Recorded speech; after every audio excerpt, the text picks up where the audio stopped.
Hello everyone, assalamu alaikum wa rahmatullahi wa barakatuh. Kusoo dhawaada casharkeena maalmaha. So buugaan dhigayna sidaa ogtiin waxaa waaye Essential English Book 2 aan soo gaarnay. Book 2 marka lessonka maanta maroonana waxaa waaye lesson 2 casharkiisa labaad.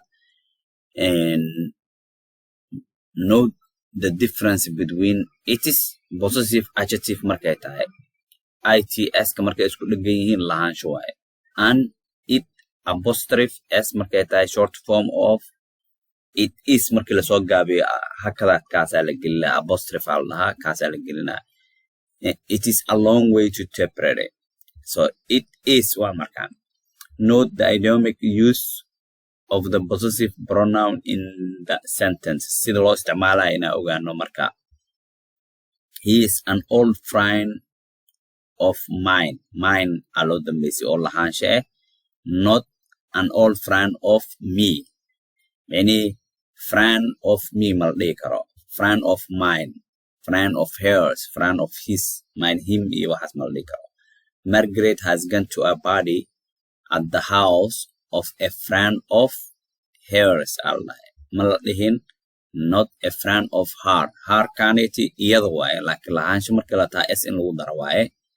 And me aniga oo markino object waaye laakiin mine inaqay waxaan leeyahay yani it's mine ana iskala marka la dhahay mine inay ku dhamaato waaye so isticmaalku waa kaas so marka casharka waxa waaye past perfect tense aan baranoonaa marka in the book we have studied the present perfect tense aan baranay. I have had my car for a year. Bawrkeygu waxaa haystay ilaa sanad.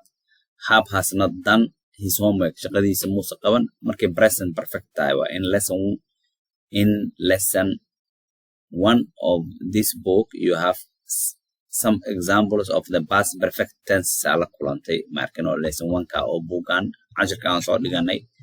I gave her the flowers that I had bought for her on either EBY waxaan siiyay gave her bought for her and there was an oil painting that I had not seen before. I had bought a box of chocolate for Margaret. They told me Margaret had gone to a birthday to a birthday party. So marka past perfect markano sidaan u isticmaali doono waa baran doonaa laakiin had iyo gan marka aragtid waxa waa past perfect. Had not seen had iyo seenkii verbkii oo ahaa see aa la bedelay marka that's called past perfect tense. After we had chatted for a little time, Mr. Priestley went to see about the dinner. Marka xoogaa hadalnay inay cashada soo fiirisay ee u baxday naagta. Mr. Priestley said that Lizzie had left them. Inay ka tagtay Lizzie ay ka tagtay had left them. You see had left past perfect way. She got a letter so simple past caadi waa waxay heshay warqad to say that her sister-in-law had died. Yani dumaashadeeda dhimatay. When we had finished dinner marka cashada dhamaynay Susan took the dishes to the kitchen. Marka Susan waxay u qaaday marka kana waxa yaraan ku daraa marka aragti laba wax oo past kii sii horeeyay past perfect aa laga dhigaa. Hadda fiiri we had finished dinner cashada marka dhamaynay Susan took the dishes marka Susan gourmet dishes ka qaaday marka markana saxamada qaaday waxay qaaday marka cashada la dhameeyay cashada ay horeysay. So marka waxa ogahay marka laba past kii sii horeeyay past perfect laga dhigaa. Mr. Malakada Malashego Asharkan. Mr. Priestley came to tell us she had made the coffee. Mr. Priestley came to tell us she had made the coffee in a cafe. So imagine the cafe that's why you're gonna use Kisu lower past market like Shakena, Kisu perfect alagadiga. We form the past perfect tense by using had استعمالنا with the past participle area or past participle كيسا كو دارا أساس استعمالنا and The past perfect tense is used to show that waxaa loo isticmaalaa inuu past perfect tense inuu tuso one of the action was complete before another action in the past. Yeah, waxaan sheegayna waay. Marka the past perfect tense is used waxaa loo isticmaalaa to show that one action was completed in la tuso hal action hal ficil inuu dhamaaday before another action in the past. Yani past wax kale oo past inuu kasii hor dhameeyo oo laba past kiisii horeeya oo sheego waa. So this is the definition. Marka inuu qof kasta xasuusto arday walba waxaa laga rabaa and the past perfect tense is used to show that one action was completed before another action in the past. Let us, for example, take the sentence. Marka Petro learned English oo barta Petro. He came to England oo imaade. Both these actions took place in the past. Labadama action wax la soo dhaafay. So we use simple past tense and learn and come. But suppose we want to show that one of these actions took place before the other one. Haddaan rabno inaan sheegno labadan ficil oo past wada kii horeeyay. Suppose we cannot say that Petro learned English before he came to England. Kasoo qaad inaan dhihi karin inuu English bartay intuu Ingiriiska imaanin. Then we use perfect tense for the action that took place first. Marka ficilka hor dhamaade kaasaan sheegaynaa. And we use the simple past tense in the other action.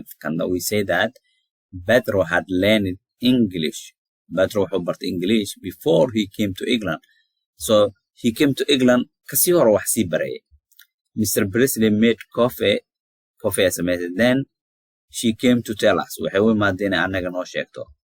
So you had the sentence waxaa haysan sentence ka dhahaysay Mr. Presley came to tell us. Waxay u imaadeen noo sheegto she had made the coffee inay samaysay past perfect al sameeyay. Marka imaasheed waxaa ka horreeyay kafeega la sameeyay. So with the other sentence kalmadaha jumlooyinka kale Lizzie's sister-in-law died. Lizzie got a letter. Marka labadan past waa dumashada dhimatay warqada heshay. Marka yaa horreeyay Lizzie got a letter to say that warqada heshay taasoo dhahayso her sister-in-law had died ee cashar ku jirtay. So warqada markay helayso dhimashada ka horeysay. We chatted for a little time and Mr. Presley wanted to see the dinner after we had chatted for a little time. So chatka horreeyay inaan xoogaa markaa wada hadalnay. Mr. Presley went to see about the dinner. Cashada inay soo fiiriso. I bought some flowers in the morning. I gave them to Mistress Presley in the afternoon. I gave her the flowers I had bought for her. Waxaan siiyey ubaxyada kuwaas aan soo gaday. Marka siismada waxaa ka horreeyay soo iibinta soo gadashada. So that's called marka lesson 2 picture kan fiirsada marka.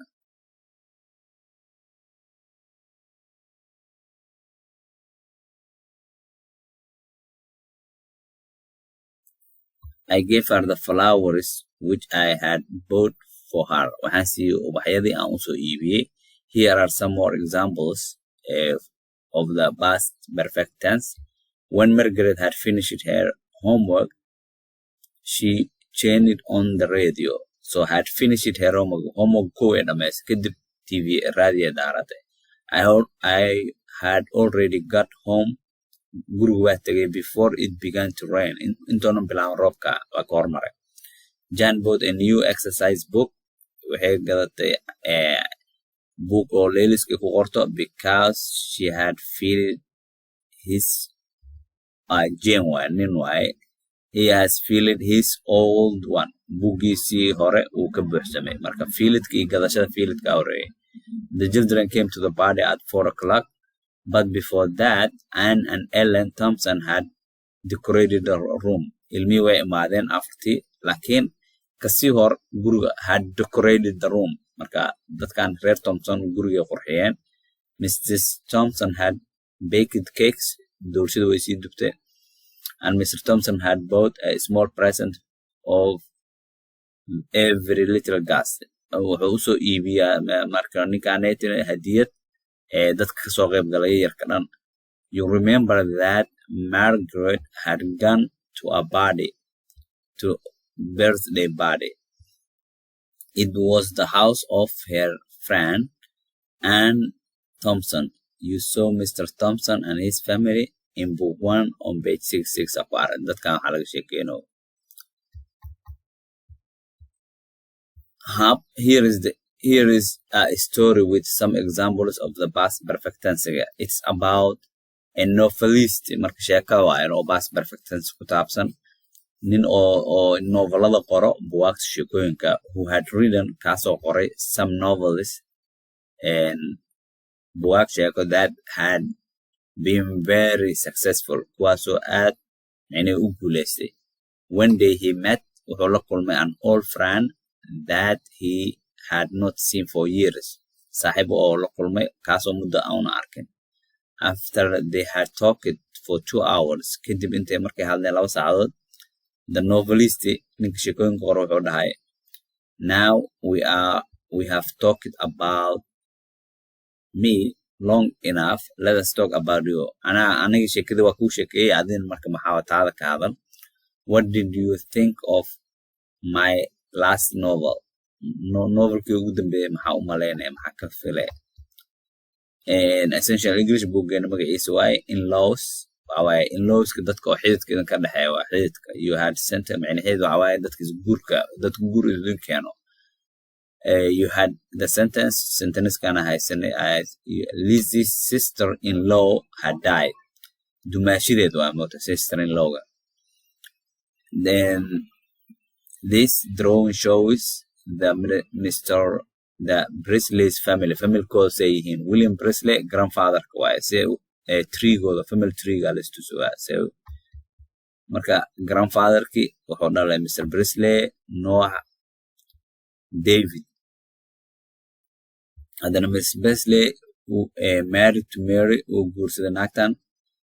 Noah to Nora gabar magaceed waa kan to George. Marka ilmahanay dhalay marka dadkan Nora waxay dhashay Colin, Lillian, Andrew. Kana Brisley wuxuu dhalay John, Margaret. Mistress Mary Brisley is the daughter-in-law to William Brisley.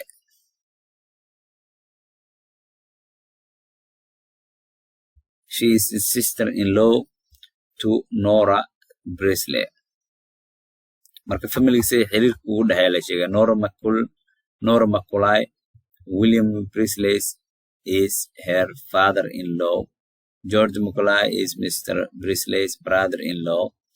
He is William Brisley's son-in-law. The mother-in-law of Mr. Brisley and George Macaulay was grandmother Brisley. She is dead. John and Margaret are cousins to Colin, Lillian, and Andrew. Idiomatic expressions. There are a number of idiomatic expressions to note in lesson 1. Example, for the weekend, usually Friday night to Monday morning. Weekend. John is up at Oxford. Up waxay u taagan tahay students go up means when work begins and go down for holidays. So marka upkan waxay u taagan tahay wuxuu u baxay ama uu shaqo tagay. He is a widower. His wife died 2 years ago. Ninkaaniti waxa waaye qofka oo naagtiisa dhimato marka naagtiisa 2 sano ka hor ay dhimatay. Lesson 2. I'm pretty sure you had the usual morning of Brady in book 1. Waxaan ku aragno waa Frida is a very pretty girl. Frida waxa waa gabar qurux badan. But Brady is often used in familiar conversation with the meaning fairly white. Is Pedro a good swimmer? Well, he is pretty good, but not nearly as good as Olaf. He walked 20 miles over the mountain. I was pretty tired, before we got home. So marka breathing waxa loo isticmaalo waa fairly ama quite camal u taagantaa marna qurux waaye marna waxa waa labada mar fairly aada u daala marka dhaysid a quarter of an hour yani saacad or rubi saac or so here or so means about perhaps a little more than a quarter of an hour, perhaps a little less. Example,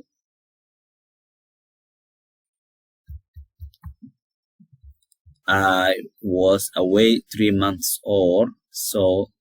These bands must cost 15 shillings or so. Help him to run the cafe. Ours is a big house for one woman to run. So sheekooyinka waxa dhan sentencedan casharka koowaad soo aragnay macnii ours is a big house for one woman to run gurigeena waa weyn yahay hal naag ma ran garay karto and help him to run the cafe waxa waaye shaqa inay ku caawiso qofka markaa ku caawiso markino meesha oo biibtada kafeega. This of course is not the usual meaning of a run which you had in book 1. It is a colloquial way of saying manage. Run taneti orodka ti aad mu taagno no. Help him to run in a ordo malcaawino marka waxay u taagan tahay in oo la maareeyo to manage yani la maamulo waano marka no. So take a path, half a path. Either verb is correct. Labadaba sax waaye. Chat is a colloquial word for a friendly easy talk, usually about things that are not very important. Chat we everybody will know chat karenona. Have a bath if you feel like it. If you wish, if you wish. There are 2 exclamatory sentences in lesson 1. What a beautiful rose. Exclamatory wixii ka yaabay sida loo dhawaaqo. What a beautiful rose maxaa waaye ubaxyo qurux badana camal. How kind of you naxariis badinida camal waaye. To bring them ayagu keentay. All sentences have a finite verb in them except exclamatory sentence. They sometimes have a finite verb in them but not always. What a beautiful rose. Exclamatory marka aragto what a good kid marka la dhaho verb iyo wax dhan mootaan saas waaye. And essential English keena socda buuggeena weli. Here are 1 or 2 other examples. Tusaalooyin kala hadane. What a day. Maalinta marka fiican tahay what a day. Usually when it is raining hard. Markay roob xun da'ay what a day daade. What a nice garden. Beer qurux badan. What a silly thing to do.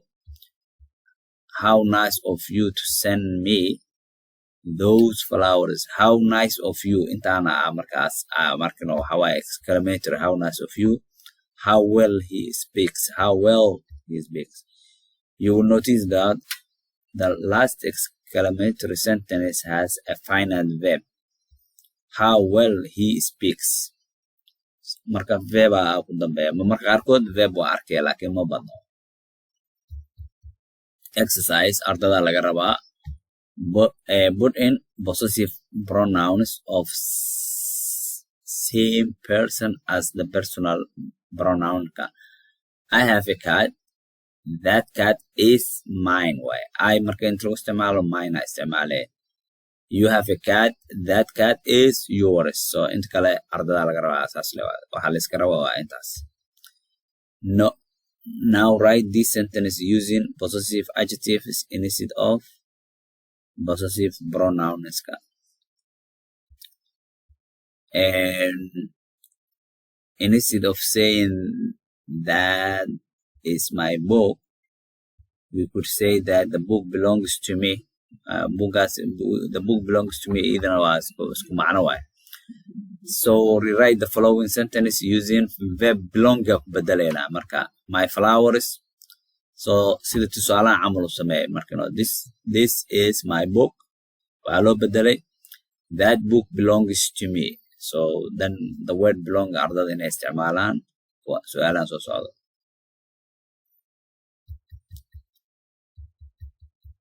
Ilaa 10 waaye then now rewrite all the belong sentence using these flowers belong to me. Then those flowers are mine. So then mine whatever they are, mine, his, hers, whatever.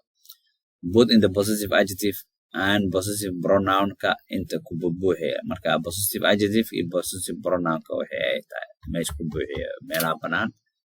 Waxaa waaye number 1 ilaa iyo 10. And then write the following sentence dib u qor haddana pairs of sentence so that one sentence is in the past perfect and add any words that you might need. You see, Petro studied French. So labada waa combine gare. He went to Paris, whatever. Sida casharka aan ku aragnaa loogu buuxinaa ardada adiga la karaba. So essential English wixii socdo.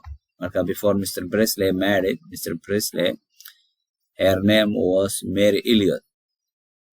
Talk about this family. Talk about brothers, sisters, aunts, uncles, cousins, in-laws. Adida picture kala fiirsane family tree gan. Dan ka sheekay ardada adina ka sheekaysi adiga la karaba. So sawirka u fiirsada dan ka qora.